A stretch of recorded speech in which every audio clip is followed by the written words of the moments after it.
யூசுவலாக இட்லி மீந்து போச்சுன்னா நம்ம உடனே அதை வச்சு உப்புமா தான் செய்வோம். ஆனால் இன்றைக்கி இட்லியை வச்சு புதுவிதமாக 5 அருமையான ரெசிபிஸ் எப்படி செய்கிறதுன்னு பார்க்கலாம்.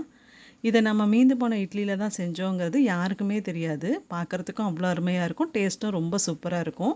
வாங்க அதை எப்படி செய்கிறதுன்னு இன்றைக்கி வீடியோவில் பார்க்கலாம். வீடியோக்குள்ளே போகிறதுக்கு முன்னாடி இது வரைக்கும் நம்ம சேனலை சப்ஸ்கிரைப் பண்ணலைன்னா சப்ஸ்கிரைப் பண்ணிக்கோங்க. Welcome to Anu creations.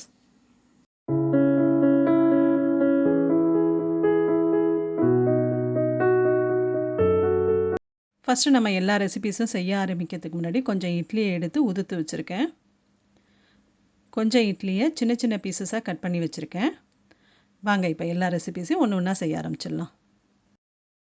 First நம்ம ஒரு பாயசம் செஞ்சுக்கலாம். அதுக்கு வாணலியில் 1 ஸ்பூன் நெய் சேர்த்துக்கிறேன். நெய் நல்லா சூடானதுக்கப்புறம் கொஞ்சம் முந்திரி சேர்த்துப்போம். முந்திரி லைட் கோல்டன் ப்ரௌன் ஆகிற வரைக்கும் கொஞ்சம் நேரம் வறுத்துப்போம். அடுத்தது காய்ச்சி வச்சுருக்க பால் சேர்த்துக்கிறேன். நான் பாலை ஏற்கனவே காய்ச்சிட்டேன், அந்த பாலை நான் சேர்த்துக்கிறேன். பால் கொஞ்சம் நேரம் கொதிக்கட்டும். இப்போ நல்லா கொதிச்சிடுச்சு. இப்போ நான் உதுத்து வச்சுருக்க இட்லியை இது கூட சேர்த்துக்கிறேன். இட்லியை சேர்த்து நல்லா மிக்ஸ் பண்ணி விட்டு கொஞ்சம் நேரம் வேக விடுவோம். இப்போ பாலில் இட்லி நல்லா வெந்துடுச்சு.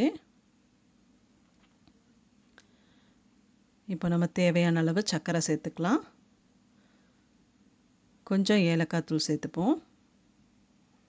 இப்போ இது எல்லாத்தையும் நல்லா மிக்ஸ் பண்ணி கொஞ்சம் நேரம் வேக விடலாம்.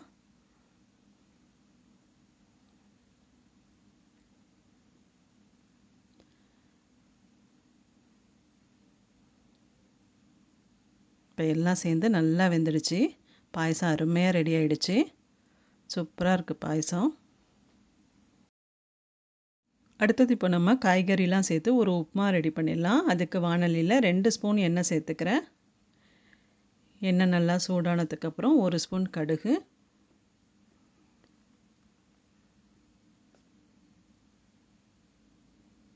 கடுகு நல்லா பொரிஞ்சதுக்கப்புறம் 1 ஸ்பூன் உளுத்தம்பருப்பு,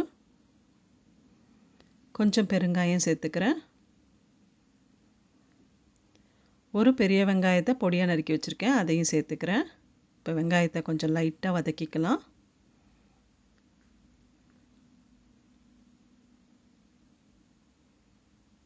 கொஞ்சம் கருவேப்பிலை சேர்த்துப்போம். காரத்துக்கு தகுந்த அளவு பச்சை மிளகாய் சேர்த்துக்கலாம். இப்போ இதையும் கொஞ்சம் நேரம் வதக்கி விடுவோம். அடுத்தது இப்போ நம்ம காய்கறிலாம் ஒன்று ஒன்றா சேர்த்துக்கலாம். ஒரு உருளைக்கிழங்க தோல் சீவிட்டு பொடியாக நறுக்கி வச்சுருக்கேன், அதை சேர்த்துக்கிறேன்.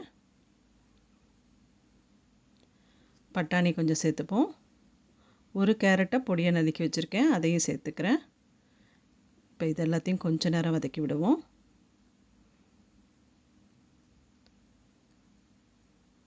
இப்போது காய்கறிக்கு தேவையான அளவு உப்பு சேர்த்துக்கலாம். உப்பு சேர்த்து நல்லா மிக்ஸ் பண்ணி விட்டுட்டு கொஞ்சம் தண்ணி சேர்த்து வேக வச்சுக்கலாம். காய்கறிலாம் கொஞ்சம் நேரம் வேகட்டும். பாருங்கள், இப்போ நல்லா வெந்துடுச்சு. இந்த ஸ்டேஜில் இப்போ நான் உதுத்து வச்சுருக்க இட்லியை சேர்த்துக்கிறேன். இட்லியை சேர்த்து நல்லா மிக்ஸ் பண்ணிப்போம். வேணும்னா கொஞ்சம் லெமன் பிழிஞ்சிக்கலாம், நான் பிழியலை. உங்களுக்கு வேணும்னா கொஞ்சம் லெமன் பிழிஞ்சிக்கலாம். கடைசியாக கொஞ்சம் கொத்தமல்லி இலை தூவி நல்லா மிக்ஸ் பண்ணி விட்டுட்டோம்னா அவ்வளோதான், நமக்கு இப்போது உப்புமா சூப்பராக ரெடி ஆகிடுச்சு.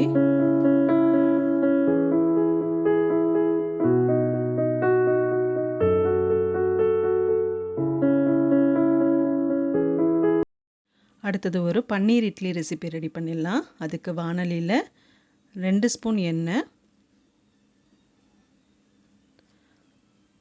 1 ஸ்பூன் நெய், நெய்யும் நல்லா சூடானதுக்கப்புறம் 1 ஸ்பூன் சீரகம், 1 ஸ்பூன் சோம்பு, ஒரு பெரிய வெங்காயத்தை பொடியாக நறுக்கி வச்சுருக்கேன், அதையும் சேர்த்துக்கிறேன். வெங்காயத்தை கொஞ்ச நேரம் வதக்கிப்போம்.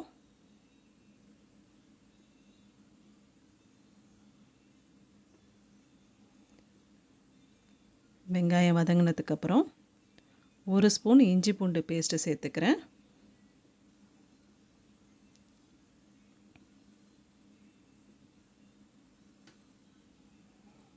இஞ்சி பூண்டோட பச்சை வாசனை போகிற வரைக்கும் கொஞ்ச நேரம் வதக்கிக்கலாம். இப்போ ஒரு பச்சை மிளகாயை பொடியாக நறுக்கி வச்சுருக்கேன், அதை சேர்த்துக்கிறேன். பச்சை மிளகாயும் லைட்டாக வதக்கிக்கலாம். அடுத்தது ஒரு குடமிளகாயை பொடியாக நறுக்கி வச்சுருக்கேன், அதையும் சேர்த்துக்கிறேன். குடமிளகாயும் கொஞ்ச நேரம் வதக்கி வேக விடலாம்.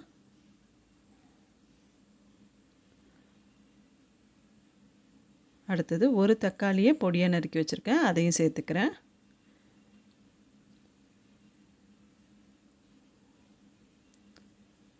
அடுத்து மசாலாலாம் ஒன்று ஒன்றா சேர்த்துக்கலாம். ஃபஸ்ட்டு மஞ்சள் தூள் 1 ஸ்பூன், மிளகாய் தூள், இது மிளகாவும் தனியாவும் சேர்த்து அரைச்ச தூள், கரம் மசாலா 1 ஸ்பூன், உப்பு தேவையான அளவு. இது எல்லாத்தையும் சேர்த்து நல்லா மிக்ஸ் பண்ணி கொஞ்ச நேரம் வேக வச்சுக்கலாம். குடமிளகாயெல்லாம் நல்லா வேகட்டும். இப்போ பாருங்கள், எல்லாம் சேர்ந்து நல்லா வெந்துடுச்சு. இப்போ பன்னீரை உதுத்து வச்சுருக்கேன், அதை இது கூட சேர்த்துக்கிறேன். நல்லா மிக்ஸ் பண்ணி விட்டுக்கலாம். இப்போ இது கூட உதுத்து வச்சுருக்கிற இட்லியை சேர்த்துக்கிறேன். இட்லியும் சேர்த்து நல்லா மிக்ஸ் பண்ணிப்போம்.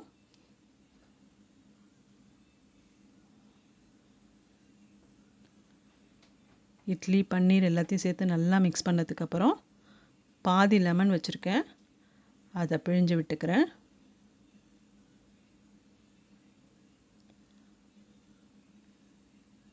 இப்போ லெமன் ஜூஸை நல்லா மிக்ஸ் பண்ணி விட்டுப்போம்.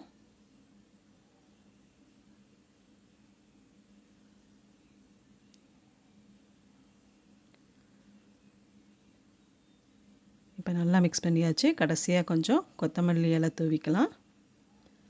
கொத்தமல்லி சேர்த்து நல்லா மிக்ஸ் பண்ணி விட்டுட்டோம்னா அவ்வளோதான், நமக்கு இப்போது பன்னீர் இட்லி சூப்பராக ரெடி ஆகிடுச்சு.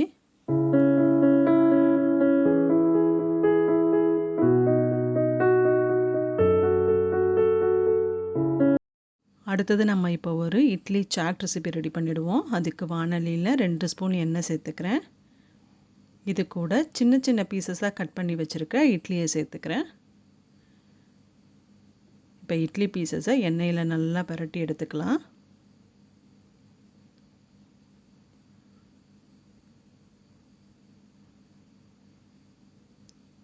அடுத்தது கொஞ்சம் மிளகாத்தூள் சேர்த்துக்கிறேன். இது மிளகாவும் தனியாவும் சேர்த்து அரைச்ச தூள்.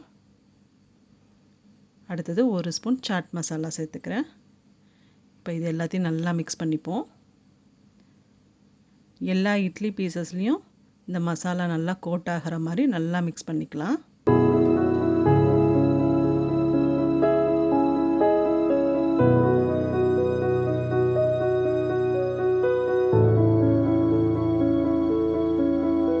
இப்போ இட்லி பீஸில் மசாலாலாம் நல்லா கோட் ஆகிடுச்சு. இதை ஒரு பவுலில் மாற்றிக்கலாம். இப்போ ஒரு பவுலில் மாற்றி வச்சுட்டேன். இது கூட பொடியாக நறுக்கின வெங்காயத்தை சேர்த்துப்போம். அடுத்தது பொடியாக நறுக்கின தக்காளியை சேர்த்துக்கலாம். அடுத்தது கொஞ்சம் ரெட் சட்னி சேர்த்துப்போம். ரெட் சட்னியும் க்ரீன் சட்னியும் எப்படி செய்கிறதுன்னு ஏற்கனவே ஒரு வீடியோ போட்டிருக்கோம், அதோட லிங்க் டிஸ்கிரிப்ஷன் பாக்ஸில் இருக்குது, அதையும் மறக்காமல் பாருங்கள். அடுத்தது கொஞ்சம் க்ரீன் சட்னி சேர்த்துக்கலாம். இப்போ இது எல்லாத்தையும் நல்லா மிக்ஸ் பண்ணிப்போம்.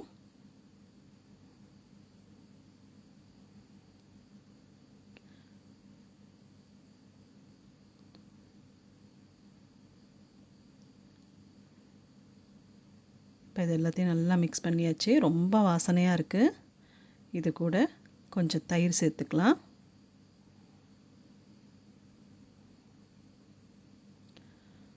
அடுத்தது கொஞ்சம் ஓமப்பொடி சேர்த்துப்போம். அடுத்தது கொஞ்சம் காராபூந்தி சேர்த்துப்போம். அடுத்தது கொஞ்சம் மாதுளை சேர்த்துக்கலாம்.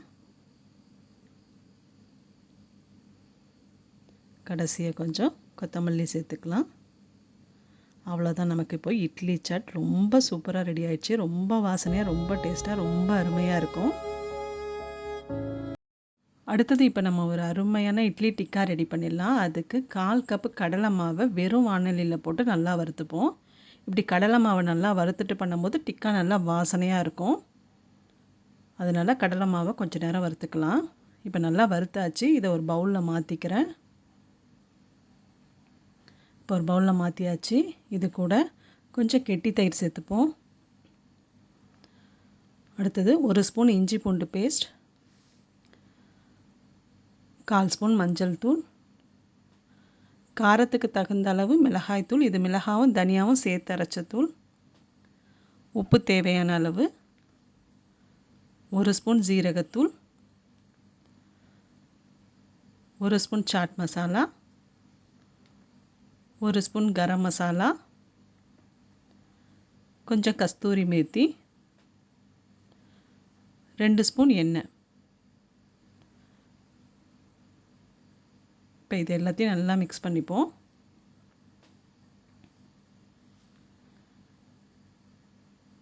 இப்போ எல்லாத்தையும் மிக்ஸ் பண்ணியாச்சு. இது கூட கொஞ்சோண்டு ஆரஞ்சு ஃபுட் கலர் சேர்த்துக்கிறேன். இது ஆப்ஷனல் தான், வேணும்னா சேர்த்துக்கலாம்.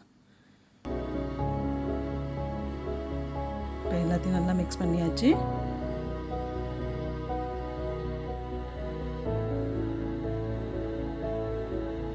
இதில் இப்போ நம்ம கட் பண்ணி வச்சுருக்கிற வெங்காயம், குடமிளகாய், இட்லி பீஸ் எல்லாத்தையும் சேர்த்து நல்லா மிக்ஸ் பண்ணிப்போம். இட்லி பீஸ், குடமிளகாய், வெங்காயம் எல்லாம் ஒரே ஷேப்பில் இருந்ததுன்னா டிக்கா பார்க்கறதுக்கு ரொம்ப நல்லாயிருக்கும். வேகிறதுக்கும் ஈஸியாக இருக்கும். எல்லாம் ஈவனாக வெந்துடும். இப்போ இது எல்லாத்தையும் நல்லா மிக்ஸ் பண்ணியாச்சு. இப்போ கொஞ்சம் லெமன் ஜூஸ் பிழிஞ்சிக்கிறேன்.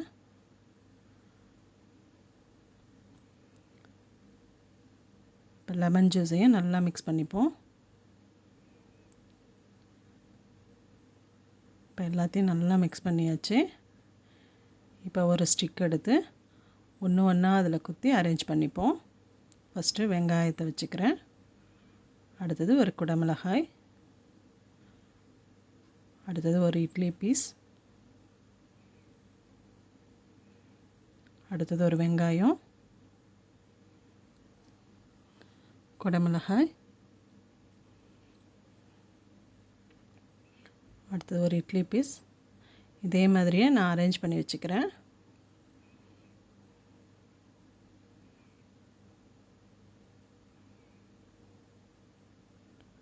பாருங்கள், நான் 2 ஸ்டிக்கில் அரேஞ்ச் பண்ணிட்டேன். இப்போ தோசைக்கல் சூடாக இருக்குது. அதில் கொஞ்சம் வெண்ணெய் சேர்த்துப்போம்.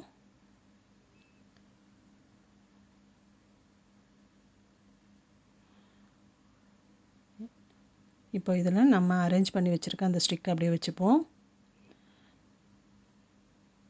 ஸ்டிக்கை நல்லா பரட்டி விட்டு நல்லா வேக வச்சுக்கணும். இது குழந்தைங்களுக்குலாம் ரொம்ப பிடிக்கும். இட்லியில் தான் செஞ்சோங்கிறது யாருக்குமே தெரியாது. நம்ம சொன்னால் தான் தெரியும். அவ்வளோ அருமையாக இருக்கும். ஈவினிங் ஸ்நாக்காக கூட குழந்தைங்களுக்கு செஞ்சு கொடுக்கலாம்.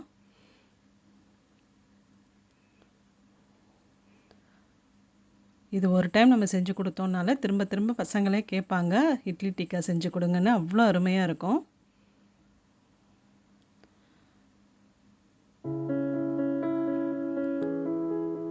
இப்போ நல்லா பரட்டி விட்டு நல்லா வேக வச்சுக்கலாம்.